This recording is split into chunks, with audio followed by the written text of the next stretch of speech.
and it was an amazing experience for me. But I told John, and I told these guys, they pay me, you know, to get the rights and stuff, and I'm supposed to be a consultant. And so I had all these ideas. I think, how cool is this? And I wrote out all this stuff about how to scare, you know, oh, wow. And I sat down, I fly to Orlando, my first meeting.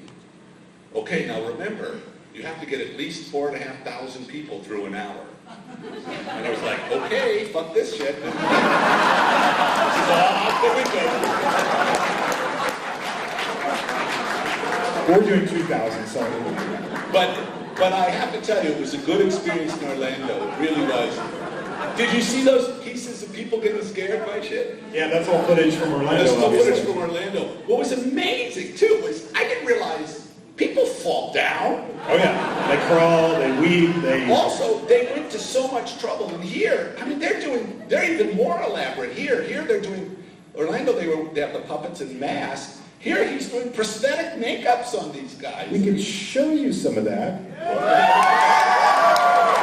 I was going to say, so, and they go to great detail, the copies, well, he'll show you stuff, but the copy stuff and all these things, you know, and I hope it's as, I mean, they're building it now, but the sound was fantastic in Orlando. They got all they went to London, went to Twickenham, and got all the original tracks. And well, thank you for doing the Blu-ray, because I've looked into this before, and the sound department was like, you want what? Like a few years ago, I started asking questions about it. Once you guys did the Blu-ray, then we had all the original sound restored. It's fantastic. Well, what was it? You know, they did a great job. But what was amazing to me was people wait hours in line. I mean, I was there, like they're waiting in line. And I think it should take 7 to 10 minutes, I would think. And they go in, and then they're like out of there in a minute and a half. They're like mowing people down. Bye.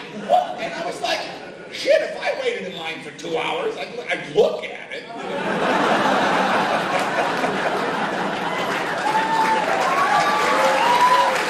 Well, we want you to look at it. I mean, we worked all year on this.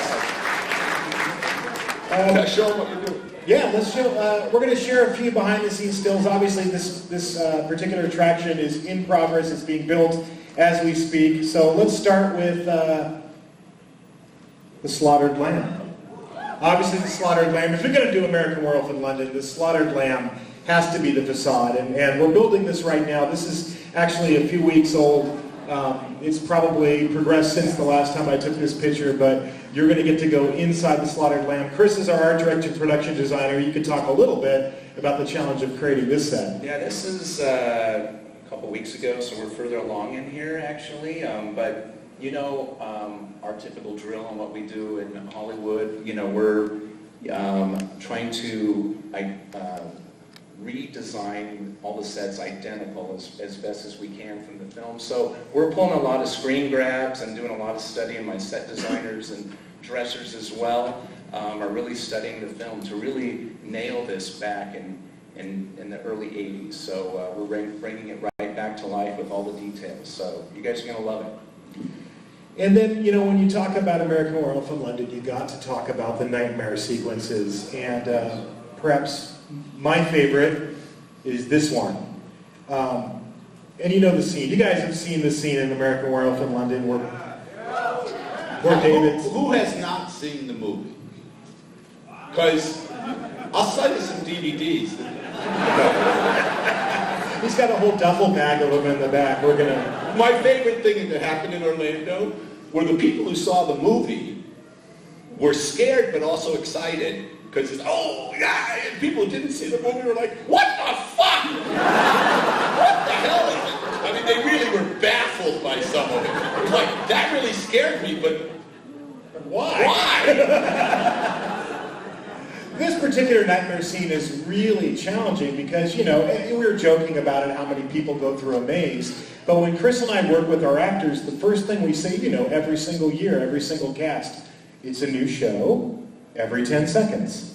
And that's the cycle you've got to be on, which means for an actor in Halloween Horror Nights, if you're playing this guy or any of the roles, you're going to do that probably 40,000 times. Yeah. It's like running a marathon. What I did see in Orlando, and it's going to be different here, but what I did see was, just like the Jungle Boat ride, it totally depends on the performer. It really doesn't, I mean, all the elaborate work you go to, it's all down to the performer.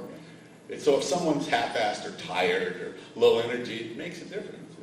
Well, that's why... Well, that's why he has a cattle prod. Oh, yeah. It's just like Coney Island in the old days, you know? I have a Wolfman cane, actually. Does a lot more damage than a cattle prod. This particular scene, there we go. So obviously... That's your set? Are you telling me that's yours? Oh, yeah. Yeah, no, that's my living room. I'm really into the film. I had my interior decorator redesign the whole house. But no, that's the set. We just took a picture of the set. It's in progress right now.